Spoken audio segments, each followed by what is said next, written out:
Bonjour, eh bien nous voici pour une vidéo plus courte cette fois-ci sur des pensées et des paroles qui sont souvent dites dans le monde des chrétiens, et pourtant il faut y revenir et voir si c'est pas effectivement des pensées et des paroles qui n'ont pas lieu d'être.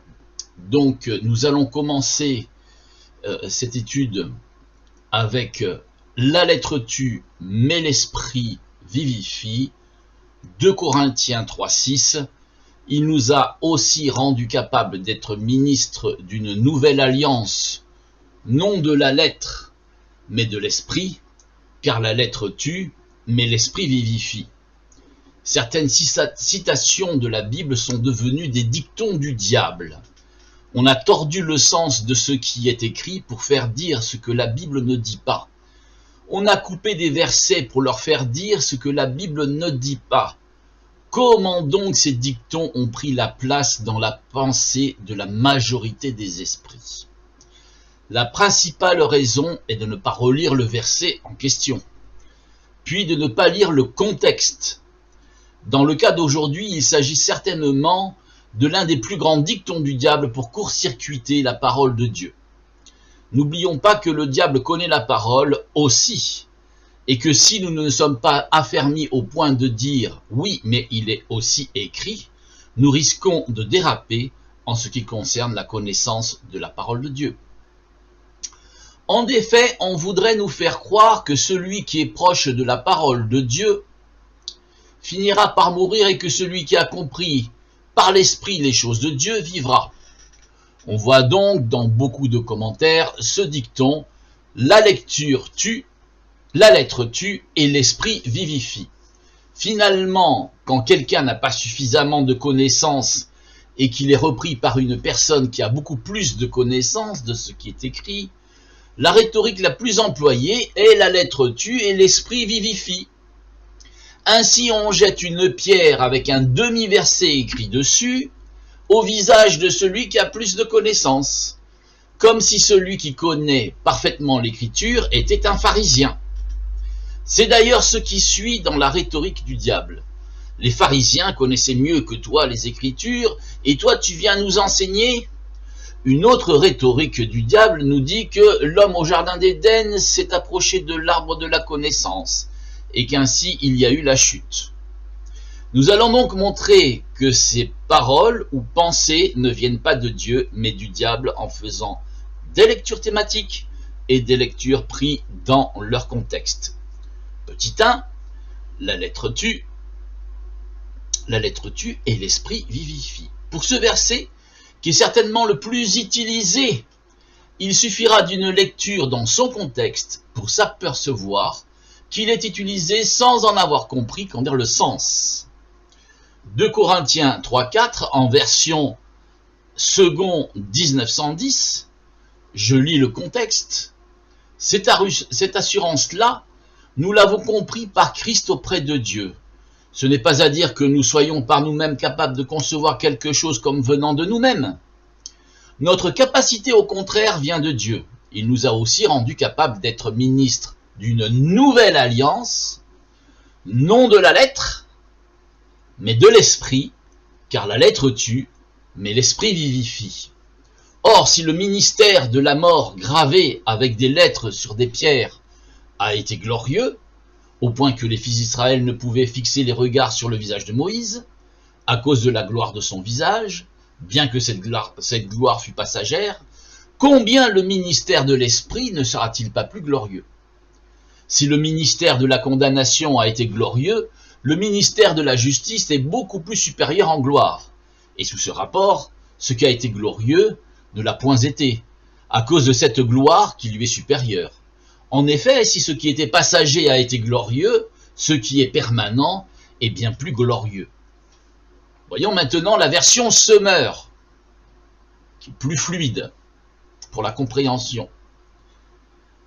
Telle est l'assurance que nous avons par le Christ devant Dieu. Cela ne veut pas dire que nous puissions nous considérer par nous-mêmes à la hauteur d'une telle tâche. Au contraire, notre capacité vient de Dieu. C'est lui qui nous a rendus capables d'être les serviteurs d'une nouvelle alliance, qui ne dépend pas de la loi. Vous voyez, le mot lettre est changé par le mot loi, avec ses commandements écrits, mais de l'esprit. Car la loi, avec ses commandements écrits, inflige la mort, l'esprit, lui, communique la vie. Le ministère de Moïse au service de la loi, donc de la lettre, dont les lettres ont été gravées sur des pierres, a conduit à la mort. Cependant, ce ministère a été glorieux, au point que les Israélites n'ont pas pu regarder Moïse en face à cause de la gloire pourtant passagère, dont rayonnait son visage. Mais alors, le ministère au service de l'esprit ne serait-il pas bien plus glorieux encore? En effet, si le ministère qui a entraîné la condamnation des hommes a été glorieux, combien plus glorieux est celui qui conduit les hommes à être déclarés justes par Dieu. On peut même dire que cette gloire du passé perd tout son éclat quand on la compare à la gloire présente qui lui est bien supérieure. Car si ce qui est passager a été touché par la gloire, combien plus grande sera la gloire de ce qui demeure éternellement. À la simple lecture du contexte et sous deux versions différentes, que pouvons-nous ajouter? Eh bien rien. Les personnes donc qui utilisent ce passage au verset 6 n'ont ni compris ce qui est écrit, mais en plus ils se font juges. En effet, toi qui connais la parole, tu n'as pas l'esprit, ou il ne suffit pas de connaître la parole. Les pharisiens connaissaient aussi très bien la parole, et certainement mieux que toi. Ce qui compte, ce n'est pas que tu connais la parole, mais c'est d'avoir l'esprit. C'est toujours cette interaction entre les personnes qui vous disent moi j'ai l'esprit, mais toi tu nous cites des versets, finalement t'es comme un pharisien. C'est souvent ce que l'on peut entendre de certains qui ont l'esprit à défaut de connaître la parole de Dieu. Ce sont en général de jeunes convertis ou des religieux qui lisent les saints plutôt que la parole de Dieu. Nous voyons très bien les manœuvres du diable pour nous faire croire, une fois de plus, que deux principes sont en opposition. Comment en effet la parole de Dieu pourrait être en opposition avec l'esprit? La parole de Dieu, c'est Christ, et l'esprit n'est pas en opposition avec Christ. J'ai même pu lire cette semaine dans les commentaires Facebook que ce qui était important, c'était de méditer la parole, mais pas de l'étudier. Du coup, je me suis posé la question, comment méditer sans étudier? Le principe du diable est de mettre deux vérités en opposition pour savoir celle qui est la bonne. En définitive, étudier et méditer vont ensemble. La différence pour certains est que celui qui étudie est donc proche de la parole comme un pharisien, alors que celui qui médite se voit avoir l'inspiration par l'esprit. Voilà la ruse du diable pour déconnecter le chrétien de la parole, lui permettant de se complaire dans des révélations personnelles qui seront dénoncées par ceux qui étudient et méditent la parole et pas sur ceux qui la méditent sans l'étudier. Apocalypse 19:13, il était revêtu d'un vêtement de sang, son nom est la parole de Dieu. 2 Corinthiens 10:5, nous renversons les raisonnements et tout auteur qui s'élève contre la connaissance de Dieu et nous amenons toute pensée captive à l'obéissance à Christ. Les pharisiens connaissaient très bien la parole de Dieu, petit 2. Pour l'objection des soi-disant pharisiens qui connaissaient mieux que quiconque la parole de Dieu, permettez-moi de vous rappeler un passage de la parole que ceux-ci auraient dû connaître.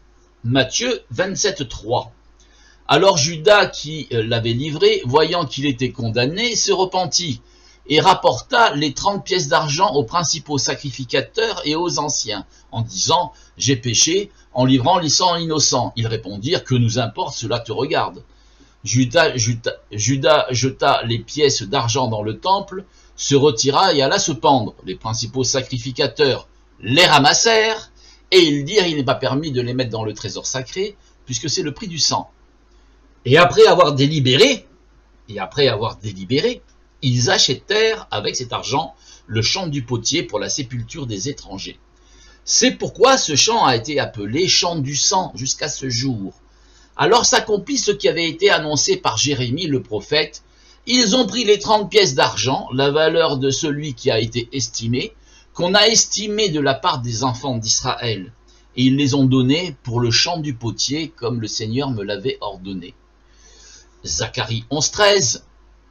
L'Éternel me dit, jette-le au potier, ce prix magnifique auquel ils m'ont estimé, et je pris les 30 cycles d'argent et je les jetai dans la maison de l'Éternel pour le potier. Toutes les traductions mettent bien Jérémie, simplement ce verset n'existe que dans Zacharie. C'est considéré comme une inadvertance, sachant que Jérémie 18,2 parle de la maison du potier. Voilà à ce que sert d'étudier la parole de Dieu. C'est aussi de savoir les détails que personne ne verra s'il ne se fie qu'à sa propre compréhension sans vérifier ce qui est écrit. Et quand bien même il aurait vérifié la lecture, quand bien même il aurait vérifié la lecture thématique et la lecture dans son contexte permet d'avoir une meilleure compréhension. Et cela découle directement de ce qu'on appelle l'étude. La méditation sur la parole de Dieu est souvent là pour apporter une appréciation spirituelle des choses et pour se poser les bonnes questions quand nous sommes devant des interrogations parfois difficiles à comprendre. Étude et méditation sont les deux rails sous le train qui est la parole de Dieu. Étudier sans méditer pourrait être stérile dans certains cas, et méditer sans étudier nous laisserait à nos propres révélations. Jérémie 18,2 « Lève-toi et descends dans la maison du potier, là je te ferai entendre mes paroles ». Donc ça c'est la reprise, et c'est pour ça qu'il y a certainement eu cette petite inadvertance où il est dit, comme il est écrit en Jérémie, mais en définitive, le verset référence est celui de Zacharie. Si les pharisiens connaissaient vraiment la parole de Dieu, comme la plupart d'entre nous la connaissent, alors en y réfléchissant entre eux, ils n'auraient pas pris l'argent pour acheter le champ du potier, et surtout ils ne l'auraient pas acheté à ce tarif magnifique. Les pharisiens sont des religieux, comme les religieux d'aujourd'hui, ils sont plus près de leur tradition que de la parole de Dieu. Et c'était le constat qu'en dire du Seigneur. Matthieu 15,6 n'est pas tenu d'honorer son père ou sa mère, vous annulez ainsi la parole de Dieu au profit de votre tradition. Ésaïe 29,13, le Seigneur dit, quand ce peuple s'approche de moi, il m'honore de la bouche et des lèvres, mais son cœur est éloigné de moi, et la crainte qu'il a de moi n'est qu'un précepte de tradition humaine. Colossiens 2,8, prenez garde que personne ne fasse de vous sa proie par la philosophie et par une vaine tromperie, s'appuyant sur la tradition des hommes, sur les rudiments du monde, et non sur Christ.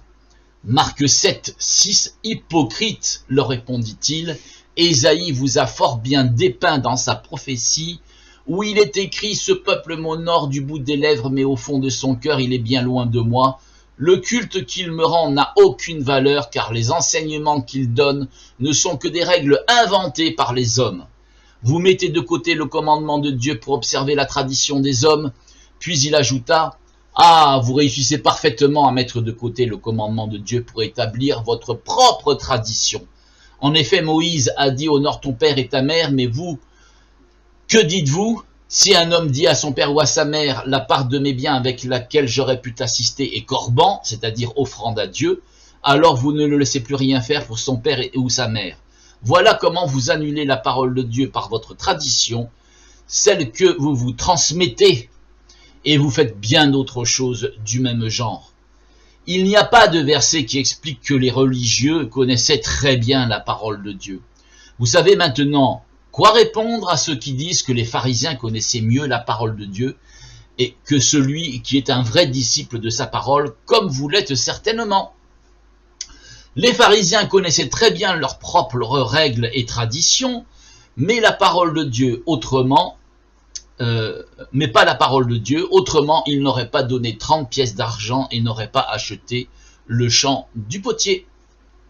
3. L'homme dans le jardin d'Éden s'est approché près de l'arbre de la connaissance et a finalement chuté. J'ai eu ce genre d'objection, et que dire à part que la raison a perdu son sens. Tout d'abord, l'arbre de la connaissance n'est pas la connaissance de Dieu, mais la connaissance que l'homme se fait pour définir par lui-même ce qui est bien. Je le répète, tout d'abord, l'arbre de la connaissance dans le jardin d'Éden n'est pas la connaissance de Dieu, mais la connaissance que l'homme se fait pour définir par lui-même ce qui est bien et mal. Vous savez tous que l'homme ne croit pas, qui ne croit pas, se défend aussi de définir ce qui est bien et ce qui est mal. C'est sa connaissance. C'est le serpent qui te dit « Tu n'as pas besoin de Dieu, car tu seras comme lui, pouvant ainsi définir par ton jugement propre ce qui est bien et ce qui est mal. » Version second 1910, Genèse 2:9, l'Éternel fit pousser du sol des arbres de toute espèce agréables à voir et bons à manger, et l'arbre de la vie au milieu du jardin, et l'arbre de la connaissance du bien et du mal. Genèse 2:17, mais tu ne mangeras pas de l'arbre de la connaissance du bien et du mal, car le jour où tu en mangeras, tu mourras. Genèse 3:22, l'Éternel Dieu dit, voici l'homme est devenu comme l'un de nous, pour la connaissance du bien et du mal, empêchons-le maintenant d'avancer sa main et de prendre de l'arbre de vie, d'en manger et de vivre éternellement. Version Semeur, on reprend les 3 versets. L'Éternel Dieu fit pousser du sol toutes sortes d'arbres d'aspect agréable, portant des fruits délicieux, et il mit l'arbre de la vie au milieu du jardin. Et il y plaça aussi l'arbre du choix entre le bien et le mal. Genèse 17, sauf du fruit de l'arbre du choix entre le bien et le mal, celui-là n'en mange pas, car le jour où tu en mangeras, tu mourras. Genèse 3:22, puis il dit, voici que l'homme est devenu comme l'un de nous pour le choix entre le bien et le mal. Maintenant, il ne faut pas qu'il tende sa main pour cueillir aussi le fruit de l'arbre de vie, qu'il en mange et qu'il vive éternellement. La version Sommer reflète plus la réalité des choses. Maintenant, que penser de la connaissance en général, et surtout bibliquement? Vous commencez à savoir comment je fais pour cadrer un sujet, c'est au travers d'une lecture thématique. Je ne prendrai que des versets du livre des Proverbes, car il y a à peu près entre 90 et 150 versets selon les versions qui traitent du sujet. Donc, Proverbe 1:1, Proverbe de Salomon, fils de David, roi d'Israël, l'homme le plus sage, pour connaître la sagesse et l'instruction, pour comprendre les paroles de l'intelligence, pour recevoir des leçons de bon sens, de justice, d'équité et de droiture, pour donner aux simples du discernement, au jeune homme de la connaissance et de la réflexion. Proverbe 2:1, mon fils, si tu reçois mes paroles et si tu gardes avec toi mes préceptes, si tu rends ton oreille attentive à la sagesse, si tu inclines ton cœur à l'intelligence, oui, si tu appelles la sagesse et si tu élèves la voix vers l'intelligence, si tu la cherches comme l'argent, si tu la poursuis comme un trésor, alors tu comprendras la crainte de l'Éternel et tu trouveras la connaissance de Dieu. Car l'Éternel donne la sagesse de sa bouche, sortent la connaissance et l'intelligence. Il tient en réserve le salut pour les hommes droits, un bouclier pour ceux qui marchent dans l'intégrité, en protégeant les sentiers de la justice et en gardant la voie de ses fidèles.